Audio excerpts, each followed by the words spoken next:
Hello everyone, welcome to Triple S. This is Shagun Kaul. I am here to discuss the English component with you. And as you all know, JKSSB की अभी 1700 post out हुई हैं. इसका syllabus भी कुछ कुछ changes के साथ बार बार चेंजेस हो रहे हैं. और अभी मैं आपके सामने लेटेस्ट जो सिलेबस है इंग्लिश का वो मैं आपके सामने लेके आई हूँ. ठीक है, और हम लोग डिस्कस करेंगे इस वीडियो में क्या सिलेबस होगा, क्या आपकी कितने मार्क्स का किस पोस्ट के लिए कितने मार्क्स का सिलेबस आने वाला है. ठीक है, और साथ में कौन से क्या क्या चेंजेस हुए हैं सिलेबस में. ठीक है जी, और साथ में ही हम एक पहला वीडियो जो है, पहला आपका जो टॉपिक है वो भी स्टार्ट करेंगे साथ में ही. ठीक, चलिए. तो इंग्लिश कंपोनेंट की अगर हम बात करें, इंग्लिश कंपोनेंट जो है JKSSB ने इस पर बहुत अच्छे से कुछ चीज़ें जो है वो डिस्कस दी गई हैं उसमें, उनके सिलेबस में, कि उन्होंने अलग अलग लेवल के लिए अलग अलग सिलेबस प्रोवाइड किया है. ठीक है, कुछ चेंजेस वो करते जा रहे हैं साथ साथ में. तो जैसे पहले असिस्टेंट अकाउंटेंट की पोस्ट के लिए इंग्लिश कंपोनेंट नहीं था, मगर अभी उसमें 10 मार्क्स का इंग्लिश कंपोनेंट उन्होंने ऐड कर दिया है. ठीक है, सिलेबस वही रहेगा जो बाकी सिलेबस है आपका ग्रेजुएट लेवल का. ठीक, बाकी सब इंस्पेक्टर के लिए आपको 20 मार्क्स का इंग्लिश आएगा. टेंसेस होंगे, जंबल सेंटेंसेस है, नरेशन है, मॉडल्स है, आर्टिकल्स है. तो ये आपका कंप्रीहेंशन विद ब्लैंक्स है, क्लॉजेज है, एंटोनियम सिनोनिम्स है, पेयर ऑफ वर्ड्स है, ईडियम फ्रेजेस है, प्रेपोजिशन है, एक्टिव पैसिव है. ये सारा सिलेबस जो है वो आपका ग्रेजुएट लेवल का है. ठीक है, इसमें से प्रेपोजिशन, एंटोनियम सिनोनिम्स, क्लॉजेज, ये जो टॉपिक्स है ये बहुत इंपॉर्टेंट है. ये बिल्कुल ईडियम फ्रेजेस ये बिल्कुल स्किप नहीं कर सकते. ठीक है, नेक्स्ट जो है 10+2 सिलेबस लेवल पोस्ट के जो सिलेबस है उसमें आपको पैराग्राफ राइटिंग, ये एक एडिशनल है बीच में, एडिटिंग और डायलॉग राइटिंग, ये 3 टॉपिक हैं जो आपको अलग से नए आने वाले हैं इसमें. ठीक है, 10+2 पोस्ट के लिए. 10+2 पोस्ट भी जो है इसमें सभी एग्जाम्स पोस्ट के लिए 20 मार्क्स का इंग्लिश होगा, मगर जो असिस्टेंट कंपाइलर है उसके लिए 15 मार्क्स का होगा. ठीक है, नेक्स्ट मैट्रिक लेवल का जो सिलेबस है, मैट्रिक लेवल का सिलेबस आपको 20 नंबर का है. इसमें articles and synonyms, antonyms, preposition, determiners, ये सभी verbs, reading comprehension, spellings and sentences, ये सारा आपका सिलेबस इसमें इंक्लूडेड है. चलिए, ये आपका सिलेबस है. असिस्टेंट कंपाइलर के लिए 15 मार्क्स का इंग्लिश है. असिस्टेंट अकाउंटेंट के लिए आपको भी 10 नंबर का इंग्लिश है. बाकी सभी पोस्ट के लिए आपको 20 मार्क्स का इंग्लिश आएगा. कोई भी ऐसी पोस्ट नहीं है जिसके लिए इंग्लिश सब्जेक्ट नहीं रखा गया है, सबके लिए उन्होंने इंग्लिश कंपलसरी किया है. ठीक है, ठीक है जी. नेक्स्ट आपका क्लास 1 जो आपकी हम आज शुरू कर रहे हैं वो है आर्टिकल्स. ठीक है, आर्टिकल टॉपिक मैंने इसलिए लिया है क्योंकि आर्टिकल आपका सभी पोस्ट में, जो भी आपने 10+2 मैट्रिक हो, मैट्रिक लेवल पोस्ट है, ग्रेजुएट लेवल पोस्ट है, आर्टिकल्स आपको हर पोस्ट में आने वाला है. ठीक है, तो हम लोग आज इसी से स्टार्ट करेंगे. चलिए, और देखिए स्टूडेंट्स, जो भी आप लेक्चर्स हम लोग आपको प्रोवाइड करेंगे, it is very important for you to do the practice at home. आप लोग उसको प्रैक्टिस करिए, उसको समझिए, अपनी कॉपी पेन लेके बैठिए, उसको साथ साथ में जॉट डाउन करते जाइए जो जो आपको इंपॉर्टेंट पॉइंट्स लगते हैं. ठीक है, ये बहुत इंपॉर्टेंट है. सिर्फ वीडियो देखकर आपको नहीं समझ आएगा क्योंकि ये सारी अप्लाइड ग्रामर है. जब तक आप इसको अप्लाई करना नहीं सीखेंगे आपको नहीं आएगा ये. ठीक है, तो हम लोग अभी शुरू करते हैं. बिल्कुल भी डरने की ज़रूरत नहीं है. कुछ भी ऐसा नहीं है जो आपने पहले नहीं पढ़ा हुआ है. आपने फर्स्ट से लेकर 12th तक यही ग्रामर पढ़ी है. ठीक है, तो ऐसा बिल्कुल नहीं सोचना है कि बहुत डिफ़िकल्ट होगा या हम लोग नहीं कर पाएंगे, ऐसा कुछ नहीं है. इंग्लिश जो है ये ऐसी लैंग्वेज है जो आप बहुत ईजीली सीख सकते हैं. ग्रामर इसकी बहुत ईजी है. ठीक है, बिल्कुल डिफ़िकल्ट नहीं है और बिल्कुल डरने की ज़रूरत भी नहीं. चलिए, तो पहला है टॉपिक आर्टिकल्स. आर्टिकल्स क्या होते हैं? ठीक है, मैं आपसे बोल रही हूँ what is article, what is an article. आप मुझे बोलेंगे आर्टिकल हम लोग डिक्शनरी में देख लेते हैं, आर्टिकल का मतलब नहीं पता है तो क्या करें, डिक्शनरी में देख लेते हैं. भाई डिक्शनरी में देखेंगे तो आर्टिकल का मतलब क्या निकलेगा? आर्टिकल का मतलब आ जाएगा लेख. आर्टिकल का मतलब आएगा जो कॉन्स्टिट्यूशन में आर्टिकल लिखे होते हैं, जो आर्टिकल का आर्टिकल्स बोल देंगे तो आर्टिकल्स आपको वहाँ पे मिलेगा सामान, चीज़ें, गुड्स. ठीक है, तो ए एन दा क्या हुआ फिर? ये कौन सा आर्टिकल है? ये क्या काम करता है? तो आर्टिकल जो हम ग्रामर में पढ़ते हैं, इंग्लिश ग्रामर में जो आर्टिकल पढ़ते हैं, वो एक तरह के एडजेक्टिव होते हैं। वो एडजेक्टिव का एक काइंड है, ठीक है। जिस तरह से एडजेक्टिव नाउन को की प्रेज करता है, नाउन के बारे में बताता है कि नाउन कैसा है, ठीक है। उसी तरह आर्टिकल भी जो है वो नाउन के बारे में बताता है कि नाउन डेफिनेट है या इनडेफिनेट है, ठीक है जी। और ये कंसेप्चुअल लर्निंग है। देखो, इंग्लिश लैंग्वेज में कुछ ऐसे टॉपिक्स होंगे जो फैक्ट्स के ऊपर बेस्ड होंगे, जिसमें आपको रूल्स लर्न करने हैं। कुछ ऐसे टॉपिक होंगे जो कंसेप्चुअल लर्निंग होगी, जिसमें आपको कंसेप्ट्स समझने हैं। आर्टिकल भी ऐसा टॉपिक है जिसमें कुछ 10 to 20% आपको फैक्चुअल लर्निंग है, बाकी सारी आपको कंसेप्ट समझना है। अगर आप इसकी साउंड समझने बैठेंगे कि कौन सी साउंड वॉवल साउंड है, कंसोनेंट साउंड है जिसके साथ ए लगेगा, एन लगेगा, वो भी कंसेप्ट है, उसका कोई रूल नहीं है, ठीक है। एक फिक्स रूल नहीं है, वो चेंज होता है जैसा आपका कंसेप्ट होता है, ठीक है। तो आर्टिकल किस लिए यूज़ होता है? आर्टिकल यूज़ होता है एज एन एडजेक्टिव, और ये यूज़ होता है बिफोर नाउन। नाउन के पहले यूज़ होता है, नाउन के बाद में आर्टिकल यूज़ नहीं होता है, ठीक है जी। किसी भी सेंटेंस में कहीं पे भी अगर आपको कॉमन नाउन मिले सिंगुलर, और वो कॉमन नाउन सिंगुलर हो, ठीक है, तो आपको आर्टिकल ए एंड द कुछ ना कुछ अकॉर्डिंग टू देयर साउंड या उसके पोजीशन के अकॉर्डिंग आपको ए एंड द में से कुछ ना कुछ यूज़ करना ही करना है, क्योंकि आर्टिकल हमेशा नाउन के लिए ही काम करता है, ठीक है। तो दो टाइप के आर्टिकल्स हैं, इनडेफिनेट आर्टिकल और डेफिनेट आर्टिकल, ठीक है। ए और एन ये इनडेफिनेट आर्टिकल है। इनडेफिनेट मतलब जो एक पर्टिकुलर चीज़ के बारे में बात नहीं कर रहे, जो खास चीज़ के बारे में बात नहीं कर रहे, वो जो जनरलाइज कर रहे हैं चीज़ों को, नाउन को जनरलाइज वे में बता रहे हैं, वो इनडेफिनेट आर्टिकल होते हैं। और ए और एन इसलिए इनडेफिनेट है क्योंकि वो जनरलाइज करते हैं सेंटेंस को, नाउन को, वो पर्टिकुलरली या स्पेसिफिकली नहीं बताते किसी नाउन के बारे में, ठीक है।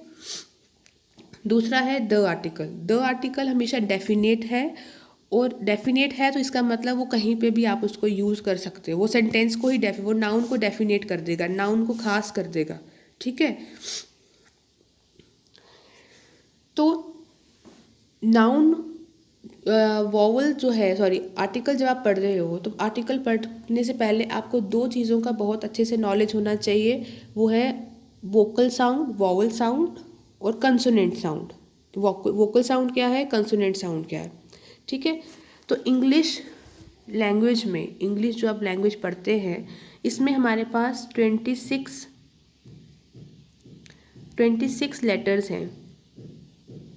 लेटर्स हैं। मैं आपको अल्फ़ाबेट नहीं बोलना, बहुत सारे लोग इसको अल्फ़ाबेट्स बोलते हैं, ठीक है। ये लेटर्स हैं, 26 लेटर्स हैं हमारे पास, ये बनकर एक अल्फ़ाबेट बनता है। मैं शॉर्ट में लिख रही हूँ बिकॉज स्पेस का मुझे थोड़ा सा प्रॉब्लम है यहाँ पे। तो एक अल्फ़ाबेट बनता है, अल्फ़ाबेट सिंगुलर है, ठीक है, वो प्लूरल नहीं है। 26 लेटर्स ABCD Z तक, ये 26 होते हैं, ये टोटल मिलाकर एक अल्फ़ाबेट बनाते हैं, ठीक है। इन्हीं 26 लेटर्स में से हमारे पास 5 जो हैं वो क्या हैं, वो वॉल्स हैं, जो ऐसे लेटर्स हैं जो वॉल साउंड प्रोड्यूस कर, जिनको हम वॉल्स कहते हैं, ठीक है। उसमें हमारे पास आता है A, E है, I है, O है और U है। ये 5 है हमारे पास जो वॉल साउंड प्रोड्यूस करते हैं। इसके अलावा बाकी जितने हैं, इनको हम हिंदी में स्वर भी कहते हैं ना, बाकी जितने हैं 21, जो बाकी रेस्ट जो बच जाते हैं, वो हैं हमारे पास कंसोनेंट्स। या प्लीज़ नोट डाउन करते जाइए, ठीक है। 5 वॉवल्स हैं और 21 कंसोनेंट्स है, टोटल मिला के 26 लेटर्स हो जाते हैं और एक अल्फ़ाबेट बनाते हैं। अब इन सब की अलग अलग साउंड होती है, ठीक है। हम लोग आर्टिकल ए यूज़ करते हैं, आर्टिकल एन यूज़ करते हैं, आर्टिकल द यूज़ करते हैं, ठीक है। तो इनकी भी कोई साउंड है, ठीक है। आपने बड़ी बार देखा होगा, हम लोग कहीं कहीं पे बोलते हैं द बॉय, कहीं पे बोल देते हैं दी, है ना, कहीं पे द बोल देते हैं। तो द की भी 2 साउंड आ जाती हैं, एक आ जाती है कंसोनेंट साउंड और एक आ जाती है वॉवल साउंड। कंसोनेंट साउंड कब आती है, जब भी कोई वर्ड, कोई नाउन, जब मैंने आपको पहले बताया नाउन आर्टिकल कहाँ लगता है, आर्टिकल नाउन के पहले लगता है। तो ये मैन क्या है, ये नाउन है, तो इसके साथ हमने आर्टिकल यूज़ किया है, दा आर्टिकल यूज़ किया है।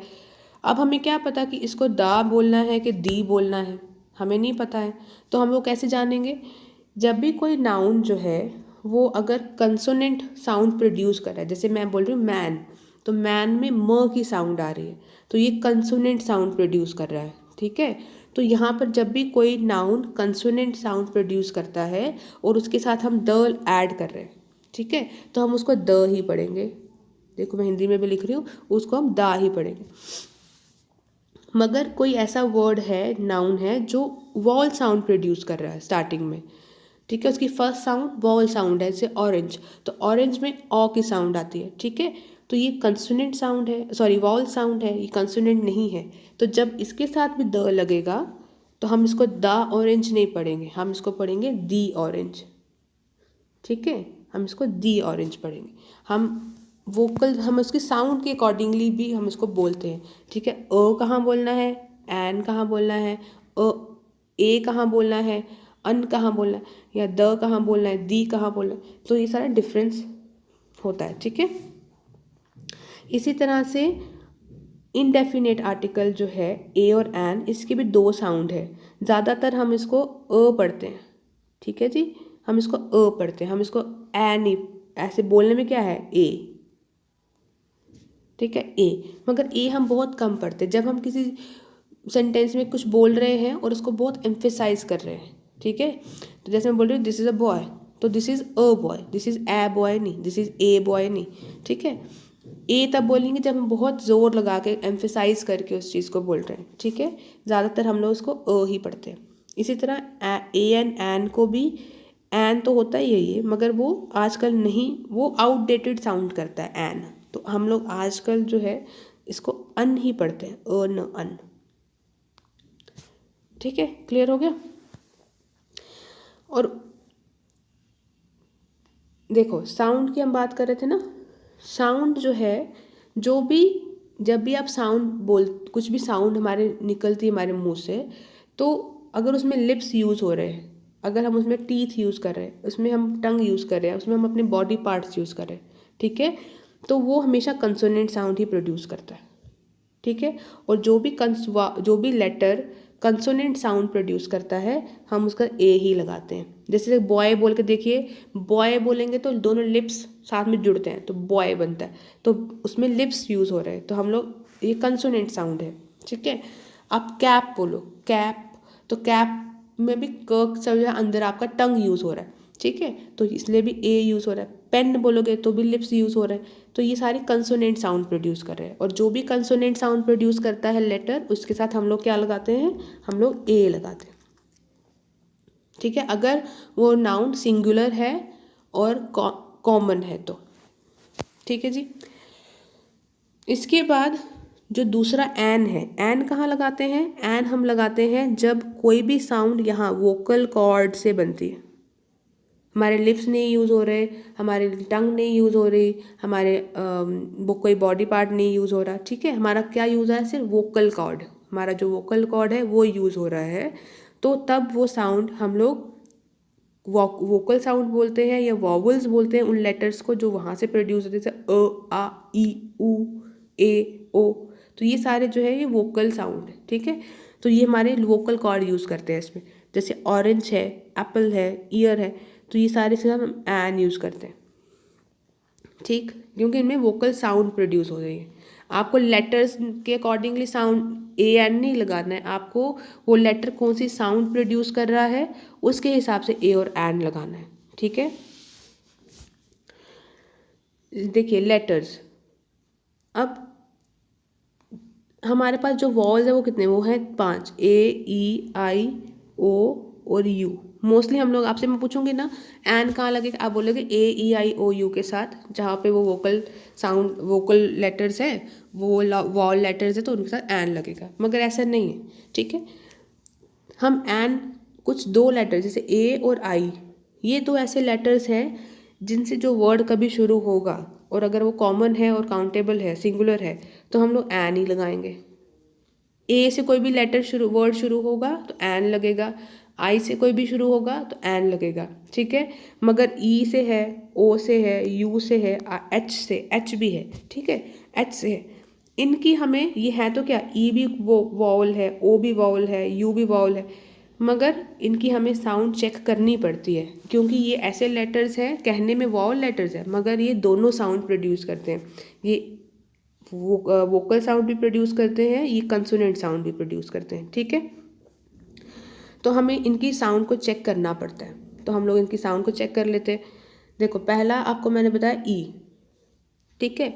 अब ई के मैंने दो एग्जाम्पल, देखो एलिफेंट भी है और यूरोपियन भी है, शुरू दोनों ई से ही हो रहा है, ठीक है ना।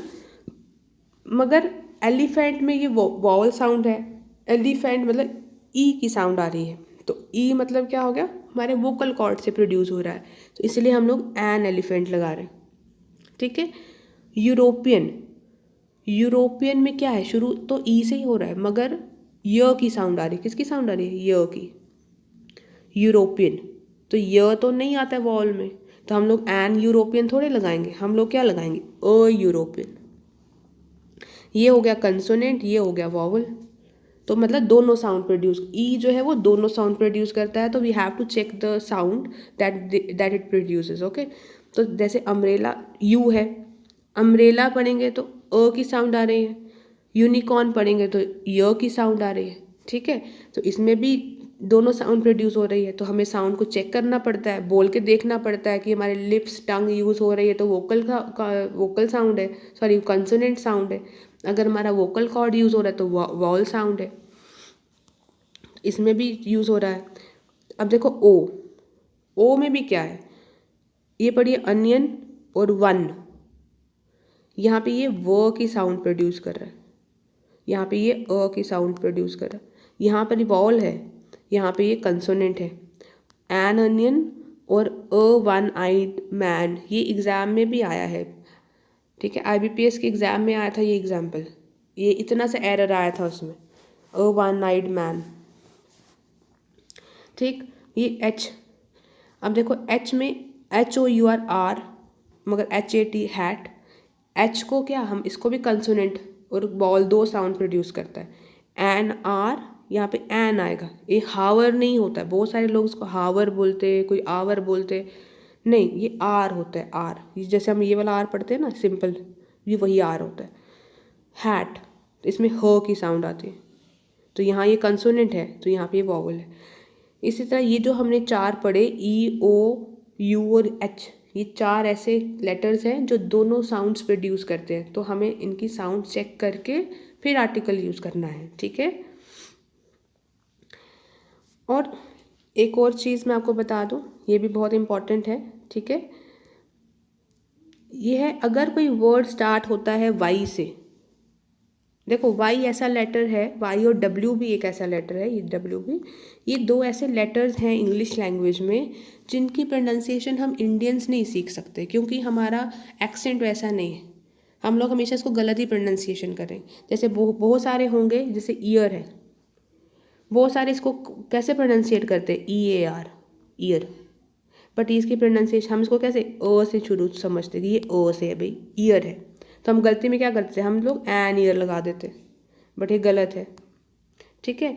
ये ए आता है इसके साथ, ठीक है, क्यों, क्योंकि ये जो इसकी प्रोनाउंसिएशन है ना, ये ईयर नहीं है, ये ईयर है, य, तो य से आधा य जो है इसकी आधे य की साउंड आती है, तो ईयर होता है, ईयर नहीं है, ईयर है, तो यहाँ पे फिर य की साउंड आ रही है तो हम लोग ए लगा रहे हैं, ठीक है। कोई भी common noun, common singular noun जब वाई से शुरू होता है तो आपको उसकी साउंड नहीं चेक करनी, इसमें कन्फ्यूजन नहीं लाना है, ठीक है, आपको ए ही लगाना है। कोई भी वर्ड डब्ल्यू से शुरू होता है तो उसकी कन्फ्यूजन नहीं है, इसमें ए ही लगाना है, ठीक है। चलिए, तो ये आपकी पहली क्लास थी, इसके बाद जो नेक्स्ट आपकी क्लास होगी उसमें हम लोग डिस्कस करेंगे पोजीशन ऑफ आर्टिकल्स, ठीक है स्टूडेंट्स। और उसके साथ ही मैं आपको थोड़े से कुछ क्वेश्चंस भी दूंगी आपको सेल्फ प्रैक्टिस के लिए, वो आप लोग करिएगा और उसके बाद आप मुझे कमेंट करके बताइएगा कि आपको वो आपने सॉल्व किए या नहीं सॉल्व किए, आपको क्या प्रॉब्लम आया उसमें। इसमें भी जो आपने पढ़ा है इसमें कोई भी आपको अगर प्रॉब्लम आती है जो नहीं समझ आया है वो कमेंट करके ज़रूर बताइए, ठीक है सर। चलिए जी, thank you so much, next video में मिलते हैं, थैंक यू।